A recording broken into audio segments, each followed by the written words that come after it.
Hello everyone, welcome to Economics Window by Garima Singh.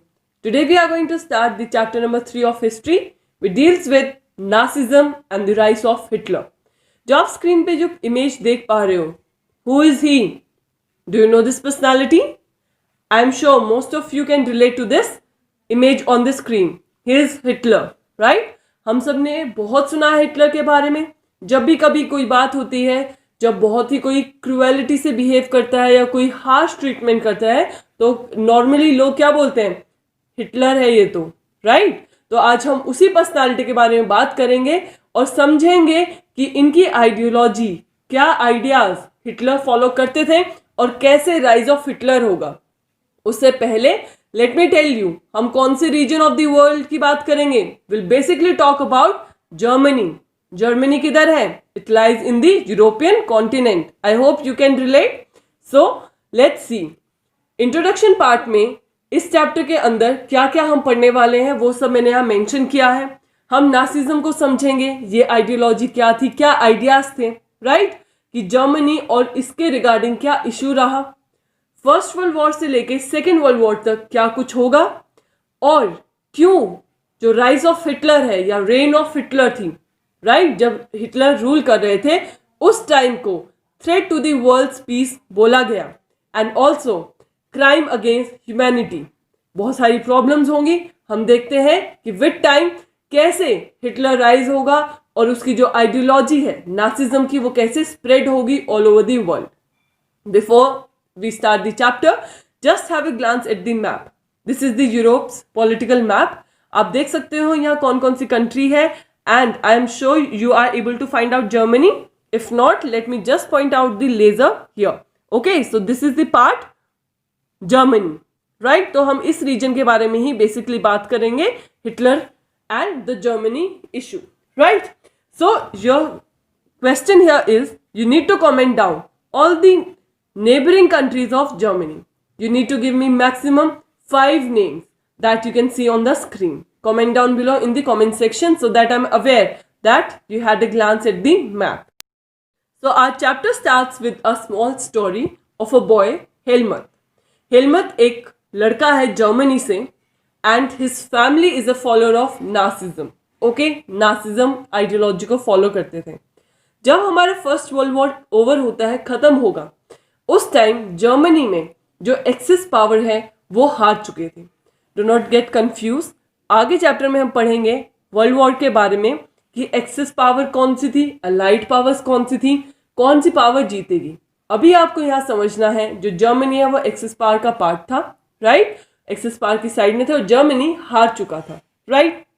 और इस time पे Helmont अपनी फैमिली को, उसके फादर और मदर की कॉन्वर्सेशन सुनता है कि बहुत ही डरे हुए हैं और उसके पापा जो है वो बोलते हैं कि हमें अब सुसाइड कमिट कर लेना चाहिए, क्योंकि अब जो हमने बिहेवियर किया था ज्यूज के साथ, क्योंकि वॉर हो चुका है खत्म, हम हार चुके हैं, जर्मनी हार चुका है, तो जैसा ट्रीटमेंट हम नासीज ने दूसरे लोगों के साथ किया था, specially the Jews, it's the time to repay back. वो लोग भी हमें वैसा ही ट्रीट करेंगे. इससे पहले वो ट्रीटमेंट हमारे साथ हो, it's better we all commit suicide. Okay, तो हेलमट ये बात सुनकर काफ़ी घबरा जाता है, भाई ऐसे क्या सिचुएशन हो गई है कि मेरे पापा ऐसी बात कर रहे हैं, right? Further later in the day हमें पता चलता है स्टोरी के अंदर कि हेलमट के डैड सुसाइड कमिट कर लेते हैं इन द फियर कि अब जर्मनी हार चुका है और जैसा ट्रीटमेंट उन्होंने किया था दूसरे लोगों के साथ, अब सेम ट्रीटमेंट नासी पीपल को भी मिलेगा. इसके चलते हेलमट जो एक छोटा लड़का है जर्मनी से जो बिलोंग करता है, वो 9 इयर्स तक खाना नहीं खाता है, थिंकिंग दैट कहीं उसकी मदर उसको फूड पॉइजन करके उसको भी ना मार दे, राइट? सो आप समझ सकते हो कितनी ज्यादा स्ट्रेसफुल सिचुएशन चल रही है, right? So you must be thinking what does the situation depicts, why was the situation like that in Germany. क्यों था ऐसा? क्योंकि हम अब पढ़ने जा रहे हैं एक ऐसी पर्सनालिटी के बारे में जो कि बहुत ही ज़्यादा रेंज जो उसका जो टाइम है, जो उसका पीरियड है, उस पीरियड को कंसिडर किया जाता है क्राइम अगेंस्ट ह्यूमैनिटी. मैं बात कर रही हूँ हिटलर की. हिटलर जो कि नासिज्म आइडियोलॉजी को फॉलो करता था, वो एक जर्मनी को माइटी पावर बनाना चाहता था. एंड हम लेटर इन दिस चैप्टर देखेंगे कैसे राइज ऑफ हिटलर होगा और कैसे हिटलर के सारे प्लान्स फेल हो जाएंगे and he will not be successful. Hitler का मानना था कि वो एक ऐसी टीम, वो एक ऐसा नेशन बनाए जहां सब जो प्लेयर्स हैं वो बहुत ही शानदार प्लेयर्स हों, but this is not the case, right. कोई भी टीम है, कभी भी सारे प्लेयर्स अच्छे नहीं हो सकते, एवरी इंडिविजुअल इज डिफरेंट। इसके चलते हिटलर बहुत ही ज्यादा क्रूअल बिहेव करता है ज्यूज पीपल के साथ, राइट। और वो सिर्फ उन लोगों को पसंद करता है जो उसकी आइडियोलॉजी, जो नासिज्म को फॉलो करेंगे। Nazis were the followers of Hitler, और इसलिए जब हमने ऊपर वाली जो स्टोरी पढ़ी हेलमत के फादर की, कि अब उन्होंने सुसाइड कमिट कर लिया था, क्यों? क्योंकि वो भी एक नासी थे। उन्होंने हिटलर की आइडियोलॉजी फॉलो की और जूस पीपल के साथ बहुत बुरा बिहेव किया था। अब जब वॉर हार गए हैं तो सेम ट्रीटमेंट उनके साथ भी होना था। सो हमारा ये था थोड़ा छोटा सा बैकग्राउंड, जिससे आपको समझ में आएगा कि उस टाइम जर्मनी में कैसी सिचुएशन चल रही थी। उसके बाद बात करते हैं सेकेंड वर्ल्ड वॉर की। जब सेकेंड वर्ल्ड वॉर होगा मेरा, it will be the time period near about 1939 to 1945। Okay, यहाँ मैंने अभी आपको बताया था एक एक्सिस पावर थी और एक अलाइज थी, राइट। तो एक्सिस पावर के अंदर आती थी जापान, इटली एंड जर्मनी, और अलाइज में थे France, America, Britain and Soviet union which is Russia, right. America ने 1917 में ही ज्वाइन किया था लेटर, राइट। उसके बाद बात करते हैं कि सेकेंड वर्ल्ड वॉर में again who was the winner? Winner was the allies. और आप देख रहे हो जर्मनी जो कि एक्सिस पावर का पार्ट था, वो लोग दे वर द लूजर, वो वॉर हार चुके थे, राइट। फिर बात करते हैं इन मई 1945। 1945 जो जर्मनी है अपने आप को सरेंडर कर देगा टू दी अलाइज। अलाइज में कौन कौन थे? Just a quick revision, allies power में France, America, Britain and Soviet Union है, और जर्मनी जो है एक्सिस पावर का पार्ट है। तो जब ये सेकेंड वर्ल्ड वॉर भी हार जाएंगे तो Germany finally will surrender it to the allies. तो इसके चलते यहाँ एक इंटरनेशनल मिलिट्री ट्रिब्यूनल बनाया जाएगा at a place called Nuremberg, right. और ये एक डिसीजन लेगा कि अब जो काम, जो ट्रीटमेंट नासी लोगों ने दिया था उन लोगों को पनिश किया जाए, क्योंकि उन्होंने बहुत ही क्रूअल बिहेव किया था टुवर्ड्स ह्यूमैनिटी। ओके, इसलिए हम चैप्टर में पढ़ेंगे कि हिटलर जो है एंड ऑफ द स्टोरी में सुसाइड कमिट कर लेगा अपनी फैमिली के साथ, और अभी जो बॉडी बनाई जाएगी मिलिट्री ट्रिब्यूनल, ये 11 मेन लीडिंग नासी लीडर्स को क्या करेंगी? पनिश करेंगी for their behaviour towards the humanity. और हम इस चैप्टर में यही पढ़ेंगे कि नासीज ने ऐसा क्या किया था कि वो उनको सजा देना चाहते थे, राइट। इतनी वो भी हार्श ट्रीटमेंट, डेथ की। क्यों? क्योंकि उन्होंने नियर अबाउट 6 मिलियन जूस को मारा था, 200,000 जिप्सीज को मारा था, 1 मिलियन पॉलिश सिविलियंस को मारा था एंड 70,000 जर्मन्स को मारा था। जो जर्मनी के नियर अबाउट जो एरिया थे वहां से डिफरेंट ट्राइब के, डिफरेंट कल्चर के लोग वहां रह रहे थे। सिर्फ जो नासी थे उन्होंने उन्हीं लोगों को छोड़ा था जो उनकी आइडियोलॉजी को फॉलो करते थे, और जो नहीं करते थे उन्होंने उन सबको मार दिया था। और अब आप सोच रहे होंगे कि वाई पनिशमेंट में सिर्फ 11 लोगों को ही पनिशमेंट दी गई। It was because allies power जो थी वो उतना हार्श बिहेवियर नहीं रखना चाहती थी जो उन्होंने फर्स्ट वर्ल्ड वॉर में उनके साथ रखा था। इसलिए वो सिर्फ उन लीडिंग लीडर्स को हटाना चाहती थी, इसलिए उन्होंने 11 लीडर्स को पनिश किया ताकि उनको समझ में आए कि क्या है। और ये जो पूरा इंसिडेंट होगा, जब नासी इतनी ज्यादा हिटलर की टाइम में जो इतनी ज्यादा मास किलिंग होगी, उसको क्या बोला गया है? This is a term called genocide. Genocidal क्या होता है? It means killing of large scale of leading to destruction of large section of society. जब हम बहुत लार्ज स्केल पे बहुत ज़्यादा लोगों को मार देते हैं और जिसकी वजह से एक सेक्शन ऑफ सोसाइटी की डिस्ट्रक्शन हम क्रिएट करते हैं, तो उसको हम बोलते हैं genocide, right. I hope till now the story is clear. Moving ahead, तो अब हम बात करेंगे फर्स्ट वर्ल्ड वॉर से। फर्स्ट वर्ल्ड वॉर से लेके सेकेंड वर्ल्ड वॉर के एंड तक, तभी पूरा जो टाइम चलेगा हम देखेंगे कैसे राइज ऑफ हिटलर होगा, कैसे ये आइडियोलॉजी स्प्रेड होगी and how it will come to an end. तो जो जहाँ से स्टोरी स्टार्ट होती है, it was the time period of first world war. First world war जो कि 1914 टू 1918 के बीच में हुआ है।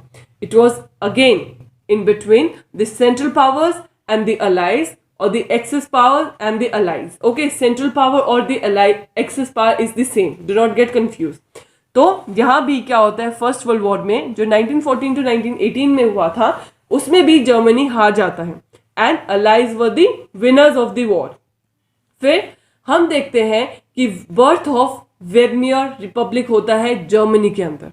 ठीक है, जब फर्स्ट वर्ल्ड वॉर में जर्मनी हार जाती है आफ्टर द डिफीट, जो उनकी पुरानी वहां जो उनकी किंगडम चल रहा होता है, जो रूल कर रहा होता है वहां रूलर, उसका रूल खत्म होगा और एक नया पार्लियामेंट्री पार्टी साथ में आएंगी एट अ प्लेस कॉल्ड वेबनियर. और वहां आके वो एक वेबनियर पार्लियामेंट में डिस्कस करके एक नेशनल पार्टी बनाते हैं जिसका नाम दिया गया है वेबनियर रिपब्लिक. ओके, और ये जो पार्टी थी, it was a democratic constitutional party with the aim of federal structure. Federal structure से आप क्या समझते हो, जहां शेयरिंग ऑफ पावर होगी, राइट, जहां इलेक्शन के थ्रू हम अपने रिप्रेजेंटेटिव्स को चूज करेंगे, राइट. तो ये बर्थ ऑफ वेबनियर रिपब्लिक होता है फर्स्ट वर्ल्ड वॉर के बाद.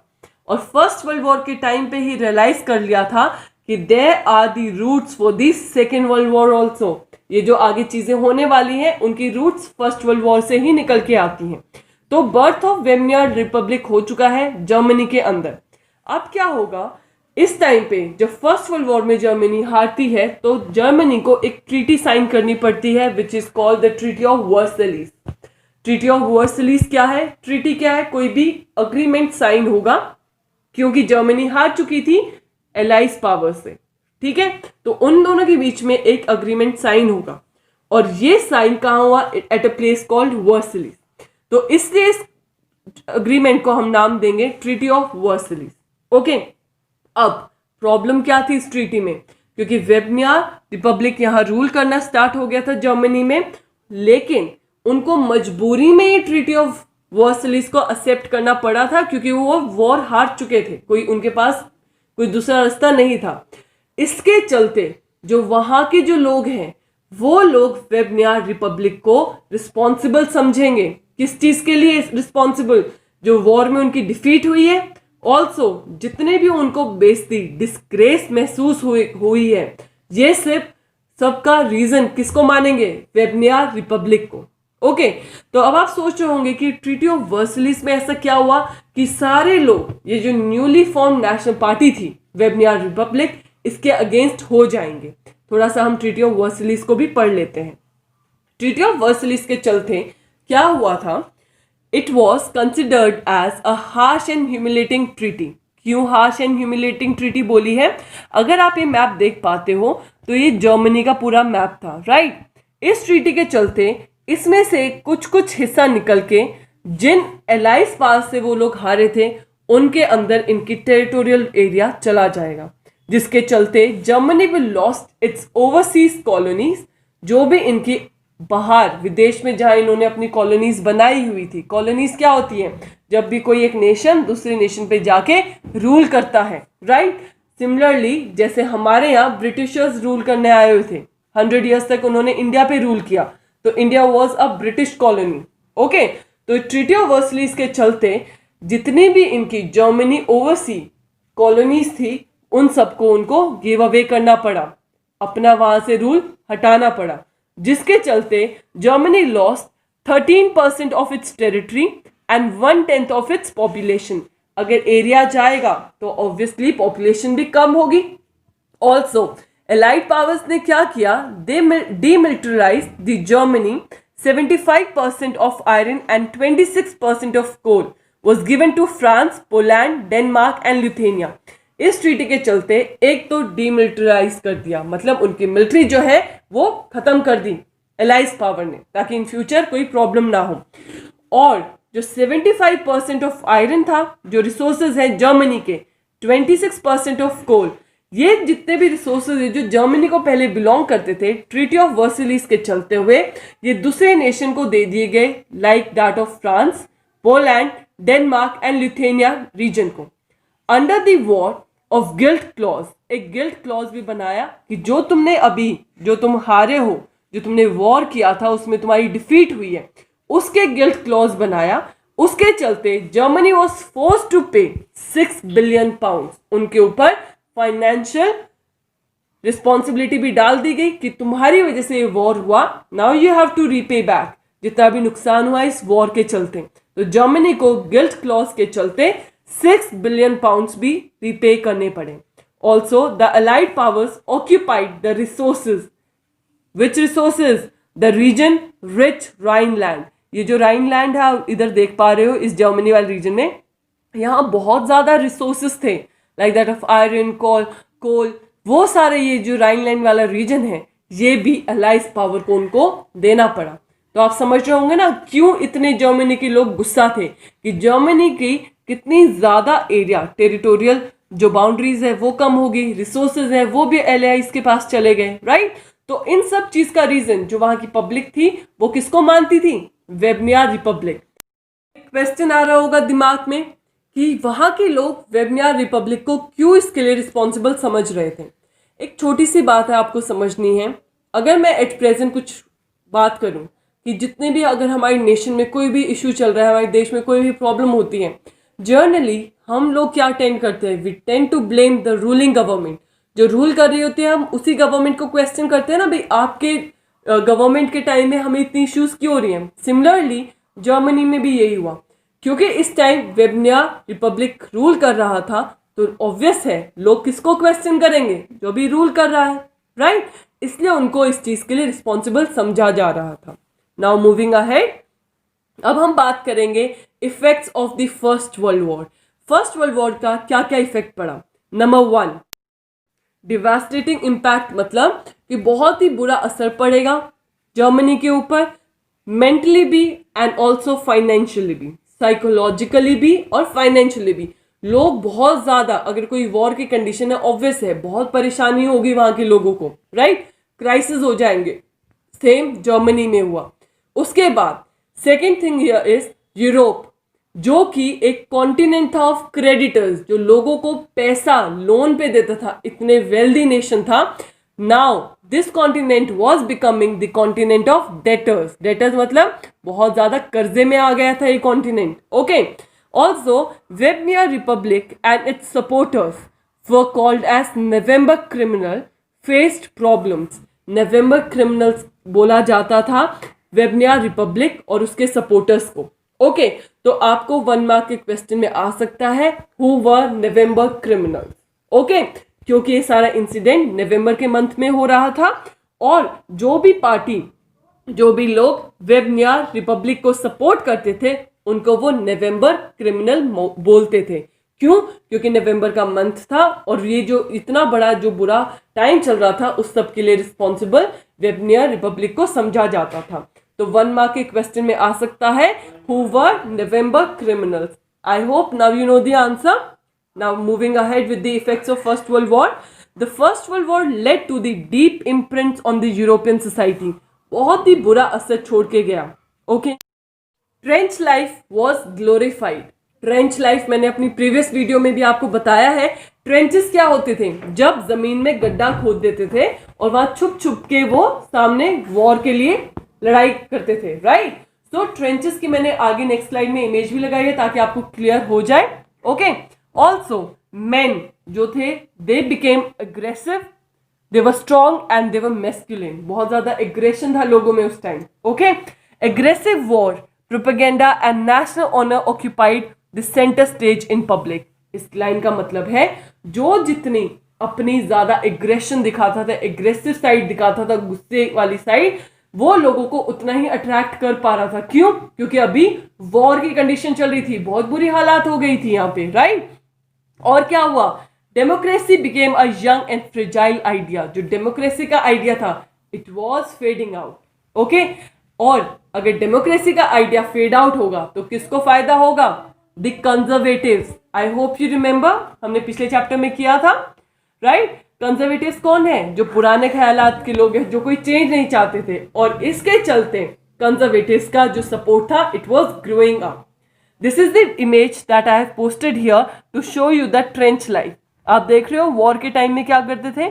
गड्ढे खोद के सोल्जर्स यहाँ बैठ जाते थे ताकि ये आगे फाइट कर सके। I hope this is clear and you can relate to this picture. to my previous video where I have hand-made the diagram to explain the trenches. Okay, moving ahead, let's now discuss about the political radicalism. Radicals हमने पढ़ा था पिछले chapter में, तो political radicalism क्या है भाई, political क्या चेंज आया है, राइट? तो हम अब देखेंगे वेबनियर Republic versus the Spartacist league. ये है वेबनियर रिपब्लिक का फ्लैग और ये है स्पार्टिस्ट लीग का फ्लैग. ओके, अब आप सोच रहे होंगे स्पार्टिस्ट लीग क्या है. स्पार्टिस्ट लीग एक ऐसा ग्रुप था जो कि बोल्शेविक्स की लाइन पे चलना चाहता था, बोल्शेविक पैटर्न पे चल रहा था, और उन्होंने डिमांड किया कि हमें यहाँ सोवियत स्टाइल ऑफ गवर्नमेंट चाहिए. ओके, अब क्योंकि एक नई पार्टी आई है स्पार्टिस्ट लीग, अब वो अपनी यहाँ पॉपुलैरिटी गेन करना चाह रही थी. वो चाहती थी कि सोवियत स्टाइल में गवर्नमेंट हो. Basically they were the people who were following the Bolsheviks pattern. Okay, अब वेबनियर रिपब्लिक यहाँ उनको सपोर्ट करेगी या अपोज करेगी? ऑब्वियस आंसर है उसको अपोज करेगी. क्यों? क्योंकि वेबनियर रिपब्लिक चाहती थी एक डेमोक्रेटिक रिपब्लिक बने जर्मनी. भाई यहाँ लोगों को चांस दिया जाए to choose their representatives, right, और एक हेड ऑफ नेशन को चूज किया जाए. इस सब के चलते हम देखते हैं कि इनके ओपिनियंस क्योंकि मैच नहीं कर रहे थे, एक दूसरे को पार्टीज बिल्कुल एंटी थी, तो this led to the clash between the socialist and the communist. Okay, तो सोशलिस्ट और कम्युनिस्ट के बीच में और ज्यादा क्लैश, बहुत ज्यादा वाइड गैप हो जाएगा. और हम अब यहाँ देखेंगे वो वाली पर्सनालिटी जिसके ऊपर ये पूरा चैप्टर बेस्ड है, जिसके बारे में हम स्टार्टिंग से बात करते आ रहे हैं, Hitler. Hitler will come into the scene, will took the advantage of this irreconcilable conflict. ये ऐसे मुद्दे, ये जो टेंशन चल रही थी between the communist and the socialist, between the Weimar republic and the Spartacist league, इस कॉन्फ्लिक्ट, इस मुद्दे का फायदा उठाएंगे हिटलर. और हम हमारे कमिंग चैप्टर्स में पढ़ेंगे, हिटलर के बारे में और जानेंगे और उसकी आइडियोलॉजी नासिज्म के बारे में भी बात करेंगे. So that was it for today's lecture, guys. I hope you liked it. And if you did, then do not forget to press in that thumbs up icon under my video, and also comment down below the question that I've asked in the video so that I am aware that you have been watching this video very carefully. Thank you for watching Economics Window by Garima Singh.